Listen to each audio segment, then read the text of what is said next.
اعوذ باللہ من الشیطان الرجیم بسم اللہ الرحمن الرحیم سورہ الملک، اس کے آیت 30 اور یہ مکے میں نازل ہوئی۔ اس کے 2 رکوع ہیں۔ بسم اللہ الرحمن الرحیم تبارک الذی بیدہ الملک وہو علی کل شیء قدیر۔ آیت نمبر 1 میں اللہ پاک فرماتے ہیں وہ ذات نہایت بابرکت ہے، یعنی اللہ کی ذات نہایت بابرکت ہے، جس کے دست قدرت یعنی اس کے قدرت کے ہاتھوں میں تمام جہانوں کی سلطنت ہے، اور وہ ہر چیز پر پوری طرح قادر ہے، کمپلیٹ ہر چیز کے اوپر وہ قادر قدرت رکھتا ہے۔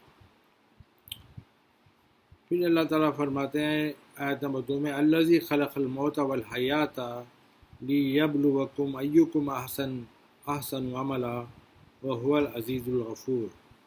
آیت نمبر 2 میں اللہ پاک فرماتے ہیں کہ جس نے موت یعنی اللہ نے موت اور زندگی کو اس لیے پیدا فرمایا ہے کہ وہ سب لوگوں کو آزمائے کہ تم میں کون عمل کے لحاظ سے بہترین ہے، عمل کون کرتا ہے۔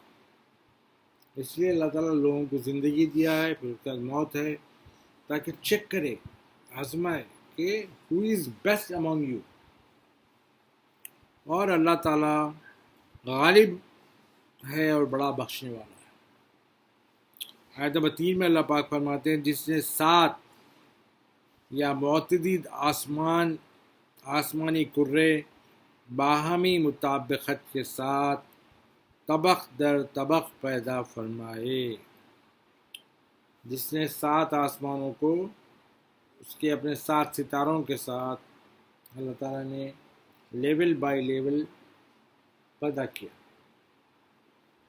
تم خدائے رحمان کے نظام تخلیق میں کوئی بے ضابطگی اور عدم تناسب نہیں دیکھو گے، یعنی اللہ تعالیٰ جو رحمان ہے اس کا جو سسٹم ہے کریشن کا، اس میں کوئی بھی چیز ڈس آرڈر یا کوئی غلط چیز نہیں دیکھو گے، یا تم یہ بھی یعنی تناسب یعنی مناسبت کے ساتھ اللہ کی تخلیق ہوتی ہے، کوئی غیر مناسب چیز بھی نہیں ہوگی، عدم تناسب بھی نہیں ہے۔ سو تم نگاہ غور و فکر پھیر کر دیکھو، کیا تم اللہ کی تخلیق میں کوئی شگاف یا خلل یعنی شکستگی یا انقطاع دیکھتے ہو؟ تم نگاہ یعنی تمہاری نظر ڈالو اور غور سے دیکھو کہ تم اللہ کی تخلیق یعنی جیسا آسمان اس نے بنائے ہیں اس میں کوئی شگاف یعنی کوئی کریک ہے کیا دیکھو، یا اس میں کوئی خلل یا کوئی کمزور یعنی ویک ہے کوئی جگہ، دیکھو اگر دیکھتے ہو۔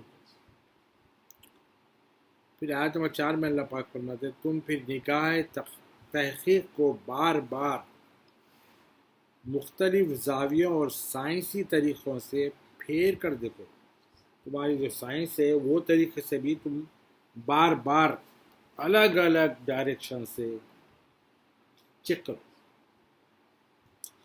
ہر بار نظر تمہاری طرف تھک کر پلٹ آئے گی، جتنی بار نظر ڈالو گے تمہاری نظر تھک جائے گی اور پھر وہ پلٹ کے آئے گی، اور وہ کوئی بھی نقص تلاش کرنے میں ناکام ہوگی، یعنی کوئی ڈیفیکٹ فائنڈ آؤٹ کرنے کے لیے جو نظر ڈالو گے وہ تھک کے واپس آئے گی اور تم کو کوئی ڈیفیکٹ نہیں ملے گا۔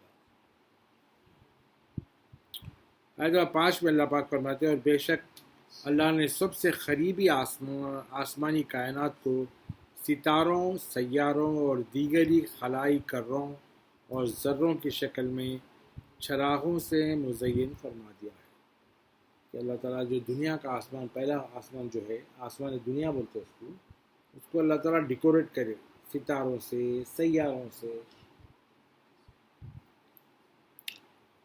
اور دوسرے کئی ایسے جو خلائی چیزیں ہیں آسمانی چیزیں ہیں، وہ سب چیزوں سے اللہ تعالیٰ وہ سب چراغوں کی شکل ہے، وہ چمکتے ہیں نا، چراغوں کی شکل سے مزین ہے، اس کو ڈیکوریٹ کر دیا اللہ تعالیٰ. اور اللہ نے انہی میں سے بعض کو شیطانوں یعنی سرکش قوتوں کو مار بھگانے یعنی ان کے منفی اثرات ختم کرنے کا ذریعہ بھی بنایا. یعنی اللہ تعالیٰ جب جاتے نا شیطانوں اوپر کی طرف، بدماش لوگ سرکش یعنی نگیٹو فورسز کو اللہ تعالیٰ مار بھگانے کے لیے بھی، تاکہ ان کے نگیٹو اثرات جو ہے وہ ختم کرنے کا ذریعہ بھی بنایا ہے. پہلے آسمان. اور اللہ نے ان شیطانوں کے لیے دہکتی آگ کا عذاب تیار کر رکھا ہے.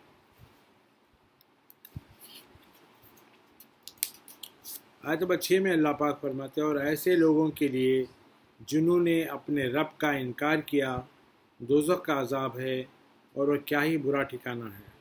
آیت نمبر 7 میں اللہ پاک فرماتے ہیں جب وہ اس میں ڈالے جائیں گے دوزخ میں تو اس کے خوفناک آوازیں سنیں گے اور وہ آگ جوش مار رہی ہوگی. آگ جو ہے نا شدت سے بھڑک رہی ہے. آیت نمبر 8 میں اللہ پاک فرماتے ہیں گویا ابھی شدت غضب سے پھٹ کر پارا پارا ہو جائے گی، یعنی اتنا زور مار رہی ہوگی کہ ایسا لگے گا کہ پھٹ کے وہ آگ پارا پارا ہو جائے گی. جب اس میں کوئی گروہ ڈالا جائے گا، کوئی گروپ ڈالا جائے گا تو اس کے داروغہ ان سے پوچھیں گے، وہ گروپ سے پوچھیں گے جو وہاں پہ انچارج ہے دوزخ کے، اس سے پوچھیں گے کیا تمہارے پاس کوئی ڈر سنانے والا نہیں آیا تھا؟ اللہ کا ڈر سنانے والا نہیں آیا تھا کیا تمہارے پاس؟ تو آیت نمبر 9 میں اللہ پاک فرماتے پھر وہ لوگ بولیں گے کیوں نہیں، بے شک ہمارے پاس ڈر سنانے والا آیا تھا تو ہم نے چھٹلا دیا تھا اس کو، اور ہم نے کہا کہ اللہ نے کوئی چیز نازل نہیں کی، تم محض بڑی گمراہی میں پڑے ہوئے ہو. بلکہ وہ ڈر سنانے والے کو لوگوں نے ایسا کہا تھا، وہ لوگ یہ بولیں گے. آیت نمبر 10 میں اللہ پاک فرماتے اور کہیں گے اگر ہم حق کو سنتے یا سمجھتے ہوتے تو آج اہل جہنم میں ہم شامل نہ ہوتے. آیت نمبر 11 میں اللہ پاک فرماتے ہیں بس وہ اپنے گناہوں کا اعتراف کر لیں گے. سو دوزخ والوں کے لیے رحمت الہی سے دوری مقرر ہے، یعنی رحمت سے دوری ان کی فکس ہے. آیت نمبر 12 میں اللہ پاک فرماتے ہیں بے شک جو لوگ بغیر دیکھے اپنے رب سے ڈرتے ہیں ان کے لیے بخشش اور بڑا اجر ہے. آیت نمبر 13 میں اللہ پاک فرماتے ہیں اور تم لوگ اپنی بات چھپا کر کہو یا اسے زور سے بلند آواز میں کہو، یقیناً وہ سینوں کی چھپی باتوں کو بھی خوب جانتا ہے. تم آہستہ بولو یا پھاڑ کے بولو آواز، وہ سب تو سینے کے اندر چھپی باتوں کو بھی جاننے والا ہے. آیت نمبر 14 میں اللہ پاک فرماتے ہیں بھلا وہ نہیں جانتا جس نے پیدا کیا، حالانکہ وہ بڑا باریک بین ہر چیز سے خبردار ہے. لطیف ہے، لطیف وہ تو باریک سے باریک چیز کو بھی دیکھنے والا ہے اور ہر چیز سے خبردار ہے اللہ تعالیٰ. آیت نمبر 15 میں اللہ پاک فرماتے ہیں وہی ہے جس نے تمہارے لیے زمین کو نرم و مسخر کر دیا، سو تم اس کے راستوں پر چلو پھرو اور اس کے دیے ہوئے رزق میں سے کھاؤ اور اسی کی طرف مرنے کے بعد اٹھ کر جانا ہے. آیت نمبر 16 میں اللہ پاک فرماتے ہیں کیا تم آسمان والے رب سے بے خوف ہو گئے کہ ڈرتے ہی نہیں؟ بے خوف ہو گئے کہ وہ تمہیں زمین میں دھسا دے اس طرح کہ وہ اچانک لرزنے لگے. یعنی اللہ کا ڈر ہی نہیں کہ اللہ تعالیٰ چاہے تو تم زمین میں دھسا دے گا اور یا پھر اچانک زمین لرزنے لگی، زلزلہ آ جائے گا. آیت نمبر 17 میں اللہ پاک فرماتے ہیں کیا تم آسمان والے رب سے بے خوف ہو گئے ہو کہ وہ تم پر پتھر برسانے والی ہوا بھیج دے؟ سو تم عن قریب جان لو کہ میرا ڈرانا کیسا ہے. آیت نمبر 18 میں اللہ پاک فرماتے ہیں اور بے شک ان لوگوں نے بھی چٹلایا تھا جو ان سے پہلے تھے سو میرا انکار کیسا عبرتناک ثابت ہوا تھا ان کو، اللہ کا انکار۔ آیت نمبر 19 میں اللہ پاک فرماتے ہیں، کیا انہوں نے پرندوں کو اپنے اوپر پھیلائے ہوئے اور کبھی پر سمیٹے ہوئے نہیں دیکھا؟ کبھی پرندے اپنے پر پھیلا دیتے ہیں، کبھی سمیٹ لیتے ہیں، کہ لوگوں نے نہیں دیکھا ہے؟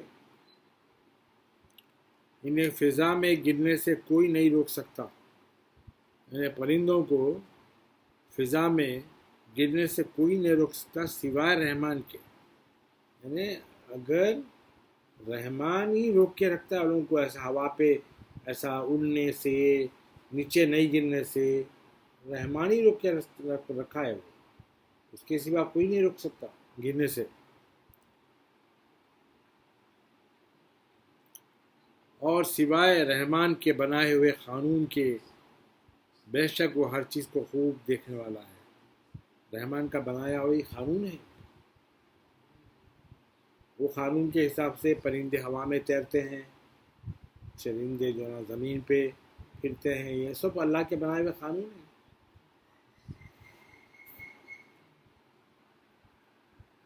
بے شک وہ ہر چیز کو خوب دیکھنے والا ہے۔ آیت نمبر 20 میں اللہ پاک فرماتے ہیں، بھلا کوئی ایسا ہے جو تمہاری فوج بن کر خدائے رحمان کے مقابلے میں تمہاری مدد کرے؟ ہے کوئی ہماری آرمی بن کے اللہ تعالیٰ کے مقابلے میں کوئی ہم کو بچا سکتا ہے؟ کافر محض دھوکے میں مبتلا ہے۔ آیت نمبر 21 میں اللہ پاک فرماتے ہیں، بھلا کوئی ایسا ہے جو تمہیں رزق دے سکے؟ اگر اللہ تم سے اپنا رزق روک لے، اللہ تعالیٰ رزق روک دے تمہارا، تو تمہارے کو کوئی رزق دے سکتا ہے کیا؟ کوئی کھانا پینا دے سکتا ہے؟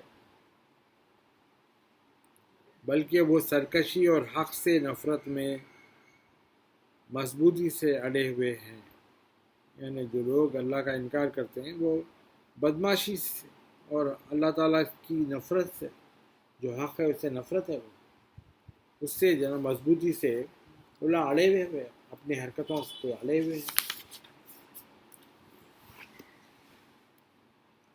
آیت نمبر 22 میں اللہ پاک فرماتے ہیں، کیا وہ شخص جو منہ کے بل اوندھا چل رہا ہے زیادہ راہ راست پہ ہے، یا وہ شخص جو سیدھی حالت میں صحیح راہ پہ چل رہا ہے گامزن ہے؟ یعنی ایک آدمی منہ کے بل چل رہا اور ایک آدمی سیدھا چل رہا پیروں پہ، دونوں میں کون آدمی سیدھے راستے پہ؟ جو سیدھا چل رہا انہیں سیدھے راستے پہ۔ آیت نمبر 23 میں اللہ پاک فرماتے ہیں، رسول مکرم صلی اللہ علیہ وآلہ وسلم آپ فرما دیجئے، وہی اللہ ہے جس نے تمہیں پیدا فرمایا اور تمہارے لیے کان اور آنکھیں اور دل بنائے، تم بہت ہی کم شکر ادا کرتے ہو۔ اور 24 میں اللہ تعالیٰ فرماتے ہیں آیت میں، اے رسول مکرم آپ یہ بھی فرما دیجئے، وہی ہے جس نے تمہیں زمین میں پھیلا دیا اور تم روز قیامت اسی کی طرف جمع کیے جاؤ گے۔ آیت نمبر 25 میں اللہ پاک فرماتے ہیں، پھر وہ لوگ کہتے ہیں، کفار و مشرکین، اور وہ کہتے ہیں کہ یہ قیامت کا وعدہ کب پورا ہوگا؟ اگر تم سچے ہو تو رسول اللہ کو بول رہے ہیں، تو اللہ تعالیٰ بول رہے ہیں ان سے فرما دیجئے رسول مکرم صلی اللہ علیہ وسلم، اس کے وقت کا علم تو اللہ ہی کے پاس ہے، قیامت کب آئے گی وہ اللہ کو معلوم ہے، اور میں تو صرف واضح تمہارے کو آ کے کلے لی تمہارے کو اللہ سے ڈرانے والا ہوں اور ڈر سنانے والا ہوں کہ تم غلط راستے پہ ہو تو تمہارے لیے مصیبت ہے، تمہارے لیے سخت عذاب ہے۔ ڈر سنانے والا ہوں، اگر وقت بتا دیا جائے تو ڈر ختم ہو جائے گا، یعنی میں تو تمہارے کو ڈر سنا رہا ہوں، اگر تمہارے کو وقت بتا دیا قیامت کب آنے والی ہے تو تمہارا ڈر جو ہے نا ختم ہو جائے گا۔ آیت نمبر 27 میں اللہ پاک فرماتے ہیں، پھر جب اس دن کو قریب دیکھ لیں گے تو کافروں کے چہرے بگڑ کر کالے ہو جائیں گے، سیاہ ہو جائیں گے، اور ان سے کہا جائے گا یہی وہ وعدہ ہے جس کے جلد ظاہر کیے جانے کی تم بہت طلبگار تھے۔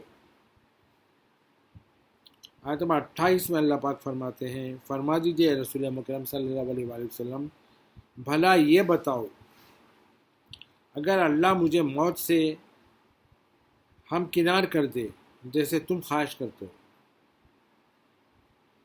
اور جو میرے ساتھ ہیں ان کو بھی، یا ہم پر رحم فرمائے یا ہماری موت کو ڈیلے کر دے، تو تم ان دونوں صورتوں میں کون ہے جو کافروں کو دردناک عذاب سے پناہ دے گا؟ یعنی رسول اللہ بول رہے ہیں، ان سے پوچھو بول رہے ہیں اللہ تعالیٰ کہ اللہ تعالیٰ رسول اللہ کو موت دے دے یا رسول اللہ کے ساتھ جو ہیں ان سب کو موت دے دے، یا موت کو ان لوگوں کے لیے ڈیلے کر دے، تو یہ دونوں بھی سچویشنز میں کون ہے جو کافروں کو دردناک عذاب سے پناہ دے گا؟ یہ دونوں سچویشنز میں بھی کافروں کو اللہ کا جو عذاب آئے گا دردناک، اسے کون ان لوگوں کو سپورٹ کرنے والا، کون پناہ دینے والا ہے؟ دونوں بھی سچویشنز میں ہے کیا کوئی؟ آیت نمبر 29 میں اللہ پاک فرماتے ہیں، فرما دیجئے وہی خدا، رسول اللہ صلی اللہ علیہ وآلہ وسلم سے اللہ پاک فرماتے ہیں وہی خدا رحمان ہے، یعنی فرما دیجئے رسول مکرم صلی اللہ علیہ وآلہ وسلم وہی خدا رحمان ہے جس پر ہم ایمان لائے ہیں اور اسی پر ہم نے بھروسہ کیا ہے، بس تم عنقریب جان لوگے کہ کون شخص کھلی گمراہی میں ہے، قریب جان لوگے کہ کون مس گائیڈ ہے۔ آیت نمبر 30 میں اللہ پاک فرماتے ہیں، فرما دیجیے اے رسول مکرم صلی اللہ علیہ وآلہ وسلم اگر تمہارا پانی زمین میں بہت نیچے اتر جائے، یعنی زمین خشک ہو جائے، سوکھ جائے، تو کون ہے جو تمہیں زمین پر بہتا ہوا پانی لا دے؟ ہے کیا کوئی؟